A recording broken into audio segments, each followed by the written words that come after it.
While everyone's talking about mortgage stress destroying families across Australia, something incredible is happening that nobody's reporting on. In the exact same cities where foreclosure rates are climbing, thousands of homeowners are not just surviving, they're thriving. They've cracked the code. And by the end of this video, you'll know exactly what they're doing differently. Hit subscribe right now because what you're about to learn could save your home. The data shows 1.5 million Australian mortgage holders at risk.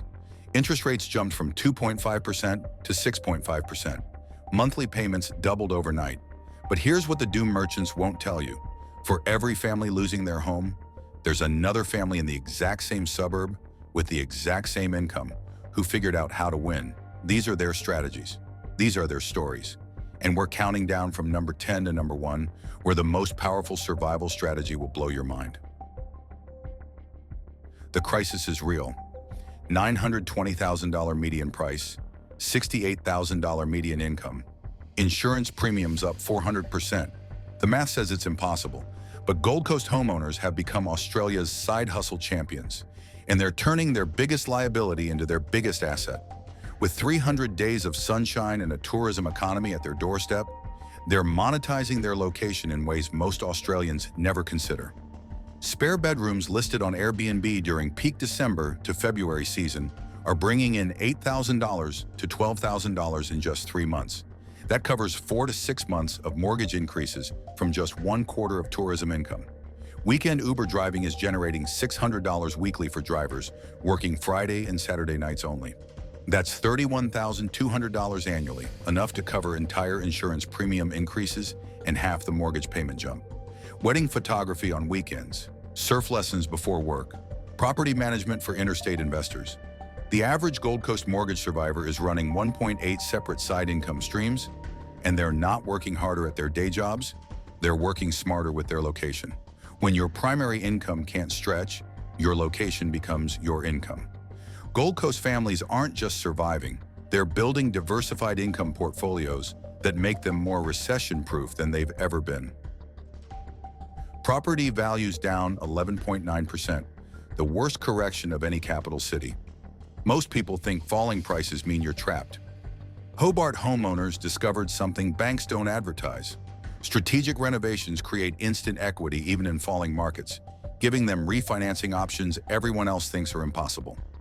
Families who bought at the peak and went underwater by $60,000 to $100,000 are investing $30,000 to $40,000 in bathroom and kitchen renovations. Their homes revalue $50,000 to $80,000 higher. They refinance with that new valuation, lock in better rates, and reduce monthly payments by $400 to $600. A $35,000 renovation that gains $66,000 in equity and saves $520 monthly pays for itself in 67 months while avoiding foreclosure entirely. Hobart's older housing stock means strategic improvements create disproportionate value. Solar panels with an $8,000 investment are adding $25,000 to valuations while cutting energy bills by $200 monthly. Heat pumps, insulation upgrades, outdoor decking.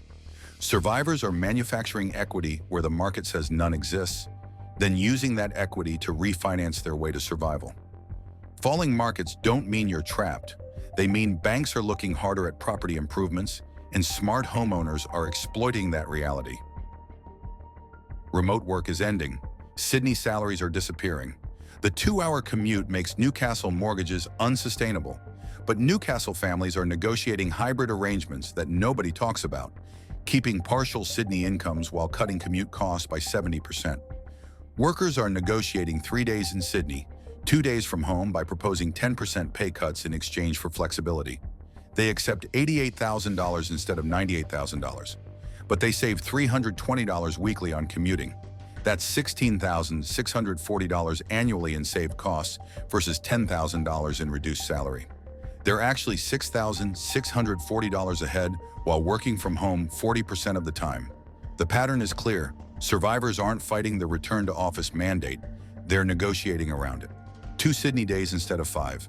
Compressed work weeks with 4 10-hour days, 6 a.m. to 2 p.m. shifts to miss traffic entirely. They're cutting commute costs while maintaining most of their Sydney salary premium. Others are going further, taking Newcastle-based jobs at $20,000 less, but calculating that after commute costs, stress reduction, and time value, they're actually ahead financially. The survivors aren't choosing between Sydney money and Newcastle living. They're creating hybrid arrangements that optimize both. Career flexibility has dollar value that shows up directly in your mortgage account. With 97.8% of suburbs recording price falls, dual incomes can barely cover mortgages. One job loss means disaster, but Geelong homeowners are bringing in $18,000 to $28,000 annually through strategic boarding arrangements. And it's working because Deakin University's 60,000 students need housing. Families are converting garages into self-contained studios for $10,000 to $15,000, then renting them to students for $260 to $300 weekly. That's $13,500 to $15,600 annually. Combined with renting a fourth bedroom for $200 weekly, total boarding income reaches $23,000 to $26,000 annually. When mortgage increases hit $1,800 to $2,000 monthly, that boarding income covers 95% to 110% of the payment jump. Survivors are leveraging proximity to Deakin University, the hospital precinct, and GMHBA stadium events. International students need housing, medical staff need accommodation, and families are creating deliberate boarding businesses with proper tenancy agreements, insurance, and tax planning. Single parents are offering homestay with meals to international students at $320 to $380 weekly, bringing in $16,600 to $19,700 annually. Your home isn't just shelter, it's an income-producing asset if you're willing to share space strategically. Geelong families prove that boarding isn't desperate, it's smart business that turns mortgage stress into cash flow positive positions. Prices up 48% in 3 years, mortgage renewals are hitting hard, and most people think they're stuck with their current lender at current rates. Adelaide homeowners are weaponizing competition between lenders, and they're getting rate reductions nobody believes are possible. Mortgages renewing at 6.4%, with banks offering 6.3% as loyalty discounts, are being refinanced at 5.85% to 6.15% after homeowners make 5 hours of phone calls to brokers and competing banks. Taking the best offer back to the original lender results in matches that save $320 to $380 monthly. That's $3,840 to $4,560 annually for one afternoon of strategic phone calls. Adelaide survivors understand that published rates are opening positions in negotiations. They're using brokers who cost them nothing to create competition. They're threatening to refinance. They're demanding rate matching. And banks are dealing because keeping customers is cheaper than losing them. The Adelaide Mortgage Action Group, an informal Facebook community with 8,400 members, shares strategies in real time. Members post their rate reductions, share which banks are negotiating, and coordinate tactics. This collective intelligence is saving members an average of 0.35% on their rates. That's $2,800 annually on an $800,000 mortgage. Your mortgage rate isn't fixed until you accept it. One phone call could save thousands. The mining sector lost 35,000 jobs nationally, with over 20,000 in Western Australia alone. Nickel down 50%, lithium down 80%. Mining families built their lives on boom wages that evaporated. Perth survivors aren't waiting for mining to recover. They're aggressively retraining into sectors that are actually hiring, and they're doing it while still employed. Mining equipment operators earning $145,000 are completing Certificate 4 in training and assessment qualifications for $3,200 through government subsidies. They're transitioning to TAFE training roles at $82,000 to $92,000 before redundancy hits. That's a 35% to 40% pay cut, but they're keeping their houses because they acted before the job disappeared. The pattern shows survivors pivot planning, identifying transferable skills before redundancy strikes. Mining operations experience translates to warehouse management. FIFO discipline translates to remote healthcare work.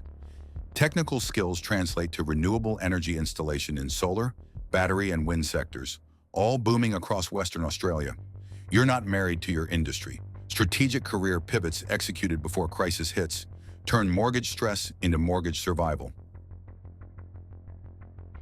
Outer suburbs face foreclosure as mortgage payments surge $1,500 to $2,500 monthly, with families lacking emergency savings. Brisbane homeowners strategically use offset accounts as defensive tools against rising interest costs.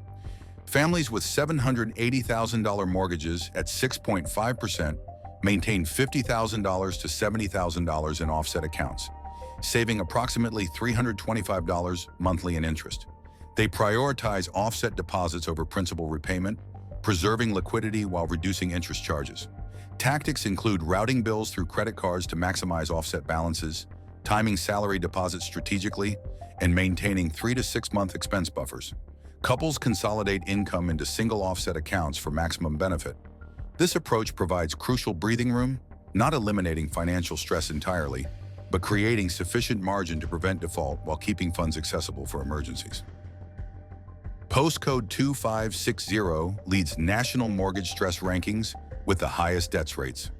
Western Sydney communities are combating isolation through cooperative buying groups and childcare collectives, slashing household costs by $15,000 to $25,000 annually.